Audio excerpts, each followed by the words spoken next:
Good evening, it's your sweet voice on radio, K to the E to the LLY, Kelly the Psalmist. How you all doing today? Hope you are enjoying. I know a lot of us, I know. Someone will say, what are you enjoying? When we are trekking, why are you enjoying? When you're on the filling station, don't worry, it go better for us, for this country, I believe so. Like I said, I still remain your host, K to the E to the LLY, Kelly the Psalmist, and I'm welcoming you to your number one relationship or heart or life or lifestyle and movie show, Hearts and Flicks. I'm not alone. I have with me Peter Tina. Yes, we have me, Peter Tina. She was with me last week, and we are here again to talk more on the Hearts and Flicks show. And what are we talking about today on the Hearts and Flicks show? Well, we're talking about at what stage in a relationship is sex appropriate. Yes, I know this is one topic we love to shy away from, especially we religious institutions. But we'll be talking about it today. And also we're talking about the Turkish film industry. Yes, we'll be taking on a trip to Asia. So these are many more coming on the Heart and Flick show. Don't you go nowhere. Stay.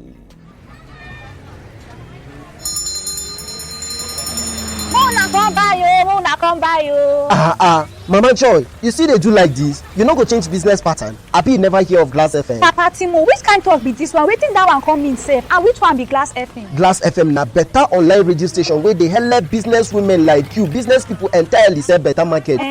All you need to do now to wire their green on. Abeg, wait make I carry my phone. +234 90 311 01001 or you fit call +234 812 8803452. Once you wire this number where I mention you fit make 1 billion like that woman where they sell kuli. Oh yeah, make I wire their green now. Hello. Who is on the line? Glass FM, I mean Glass FM, making a difference. So, at what stage in a relationship is sex appropriate? Some people will say, a lot of people shy away from this talk, like I said earlier, most especially parents and religious bodies. But when we shy away of it, are there no negative effects when we shy away from all these things? When we shy away from it, are there no negative effects? Yeah, there are more of it actually. Because we live in a world now where there's been a lot of misconception, misinterpretation, and misplacement of the arrangement of knowledge in terms of sex. And I feel it's our duty, especially we here as broadcasters, as OAPs, to enlighten the audience, to let them know at what sex is a relationship, at what stage in a relationship is sex appropriate. Tina, what do you think? Well, how long should you wait before sex, actually? You know, sex is a big deal for some people, but so much for others, it's actually not a big deal. But for those that is actually a big deal, and we should know that we are 100% entitled to what we want to do. Yes, we are, especially as adults. Yes, because nobody can tell you that, okay, fine, if you meet this person, you can just have sex with that person or something like that. You are entitled to do you. Yes, you to understand? Be you, yeah. So many people wonder how long to wait before sex. And it's actually a long debated subject. Very debated. The truth actually is that a totally personal thing. It's actually a totally personal thing, though. But even I know it's a personal thing, but being that way a gospel station, don't you think there's a biblical way that people should be following, a biblical standard? Because when you read Hebrew chapter 13, verse 4, it says, "Let marriage be held in honor among all, let the marriage bed be undefiled." So you understand, you see, it's talking about being undefiled. So even before the marriage bed, even though in fact, as we're talking about at what stage is sex in a relationship is sex appropriate, we're not trying to condemn people who have had it. Nobody is a saint. We will not come here and prove saints. And we are not saying we are doing it, and we are not saying we are not doing it, but we're just trying to at least give a message, trying to enlighten the audience to let them know that at what stage is in a relationship is sex appropriate. Now, Tina, people will say, at a courting stage, when you are dating this person, people tell you at the dating stage, people will tell you in marriage. But me personally, looking through the scriptures, I'll tell you is marriage. I think it's better as marriage, because it's even said, scientists will tell you that when you have sex with more than one person, when you bond with more than one person, that's when there's a sexual encounter or sexual communion between more than one or two people.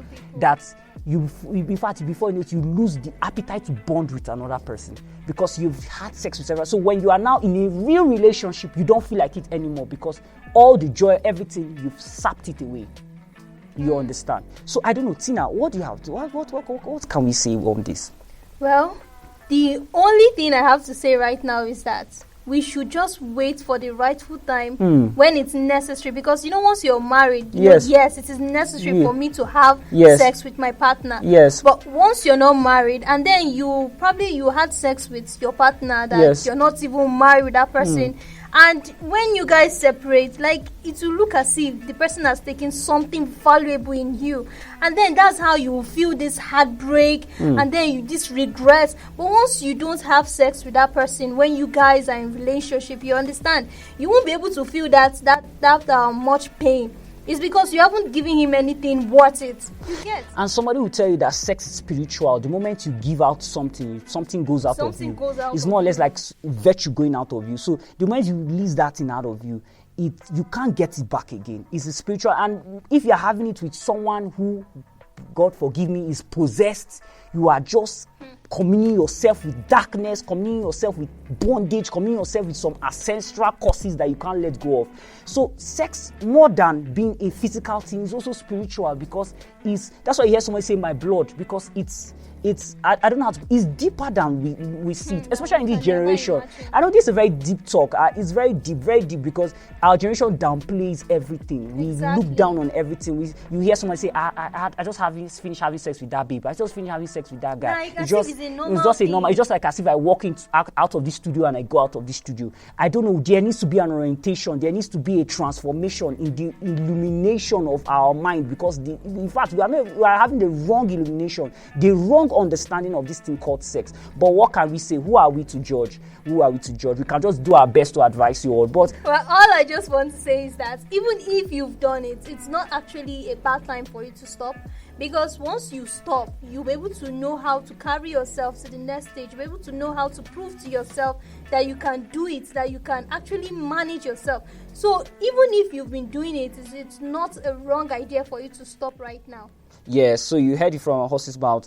The horse's mouth giving you a better and a broad explanation to everything, especially in relations to sex. So see you on the FLICKS segment as we talk about the Turkish film industry, and we play you this Turkish film soundtrack. Enjoy.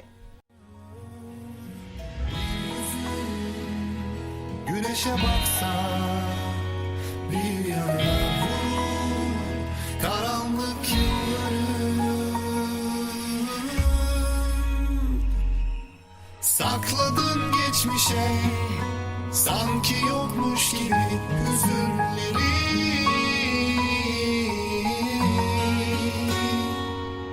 hayattan adalet bulursan nihayet yüzün güler mi?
Yes, the Turkish film industry. I feel so passionate talking about this industry because I remember my sister being to start watching some of their films. I remember then when we had Fatma Gu, that time when it was raining, many ladies loved watching Fatma Gu. My junior sis, many watch it. From there we had Black Money Love, different interesting Turkish film, and I feel that this is an industry we need to shine light on. We can't just keep talking about Hollywood. Yeah, there are other true. industries existing outside Hollywood. They are There are other even doing industries that are well. doing well. Yes, Hollywood is. In fact, maybe people tell you Hollywood is dying now because she's doing more of CGI stories, more of visual Yes. effects than stories. stories Yes, she's more. not concentrating on stories. So the Turkish film industry is known as Yesilkam, and meaning green pine in English. That's what the Turkish film industry. And the film production in Turkey increased drastically after World War II, with a total of 49 films produced in 1952. Yes, you heard me right. Film production in Turkey increased drastically after World War II, with a total of 49 films produced in 1952. Yes, that's the Turkish film industry. And Tina, there's one thing I discovered: the Lumiere brothers really influenced film. When you're checking about several film industries all over the world, you always see the Lumiere brothers. The Lumiere brothers played a big role. I'm not even sure we'll be able to know the amount of impact these guys have had on film. I'm not sure. Sure. We are still actually waiting for more from them, because now that they are doing very, very well, we will wait for more from them. Yeah, so in the 1960s, it became the fifth biggest. In the 1960s, it became the fifth biggest film producer worldwide. In the process, reaching the 300 film benchmark in the early 1970s. Yes, you heard me right. Theaters declined from 2000 to 1960. Okay, theaters declined from 2000 in 1966 to 854 in 1984 and 290 in 1990 due to economic crisis suffered by the country at the time. Tina, do you notice that sometimes economy also affects the film industry? When the economy, like for instance, when we are talking about subsidy and everything, when cost of things are high, who wants to go to the cinema to watch film? Exactly. Who wants to go? So these things affected the Turkish film industry, and I'm glad that they were able to work on it. And in the 1950s, things started getting better. 2000s, things started getting better, and then it grew to 500 theaters. So you can see growth, and I saw that the government played a major role in the industry. At least their government is supporting them. Their government is supporting them, and I feel this is something that we, especially those listening, especially government officials, need to start taking a look at the film industry, because when you look at these industries, you see that these are industries that are not just where they are because of the talent. Yes, talent is good, but they are also where they are because of governmental support. That's when you talk about Turkish names, but I love their names. Like you hear names like Mehmet, Amir, very sweet names. We hope to go to Turkey one day. Maybe one day Glassman will have a branch in Turkey. Who knows what God will do? Who knows what God can do for us? But notable directors, notable figures in the Turkish film industry. We have Atif Yilmaz, we have Kagan Irmak, we have Estem İlgilmez, and we have Faruk Aksoy. These are the notable directors in the Turkish film industry. Notable scriptwriters, we have Attila İlhan, we have Buelet Orhan, we have Kemal Tahir, we have Orhan Kemal. Notable films, yes, in Turkey, Turkish films, we have Yol, we have Zogot Aga, we have Suru, we have Mushin Bey.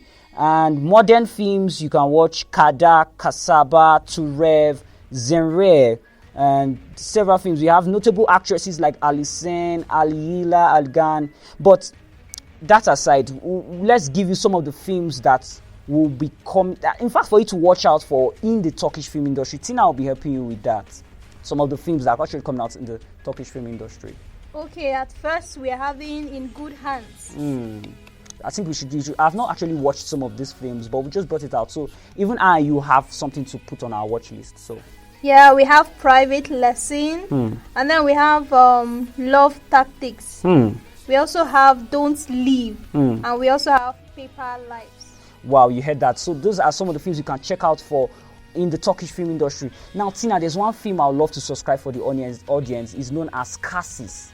Cassis. I don't know whether you've watched it. Very beautiful film. The way they portrayed terrorism, not like they glorified it, but the way they portrayed it, it broke my heart. And at the same time, I love the portrait. Sometimes I feel it's better when countries like this shoot their own stories, because if Hollywood was to shoot this story, they'll make sure that there's a way America has to be powerful in it. But this was so realistic. I felt like crying watching this film, Cassis. It's just a limited series. Maybe you should check it out. It's on Disney. Very good. Okay, I think I have it in my system. Maybe I can give you later to watch it. But it's a great movie, Cassis. And the guy who acted in film, the main actor, was one that directed the film. The main actor was one that wrote the script for the film. He was the screenwriter of the film. He's also the one that acted in the Fatmagu. He was part of particular that popular guy in Fatmagu, Black Money Love. He was the one that wrote it. So this guy has transformed and transited. His name is Eugene Orek, if I got that right. But time is not on our side, and we need to exit the show. Tina, it's been nice. I mean, talking about the Turkish film industry, talking about also at what stage is sex appropriate in a relationship? I don't know, maybe we're going to leave this open so that you guys can comment on it on our social media, or put it open on our social media handle so that some of you can comment on these things, because these are certain things that we shy away from. I also love the audience to know that Glass FM Uganda is open, and it's been a long time, Tina. We've been trying our best to see how it happens, and it's happening, and very soon you get to, at least you have choice of shows. As you also listen to Glass FM here, you also listen to Uganda. It gives you variety. They say variety is the spice of life, so our listener is able to have this variety, and this variety is only on Glass FM. I would love to advise you that you can talk to your family members, talk to them about Glass FM, share it. Don't just listen, don't just be selfish, don't be a selfish listener, be a giver. Give out the links to your family, to your friends, to your classmates, to your neighbors, to your enemies, to your landlord. Give it to them. Maybe your landlord will not be able to chase you for it, but just give it to them. Share it to people. You don't know who we are blessing, because we try our possible best to bring out content that will be able to touch your life. We don't just come here because we can't just come here to waste your time.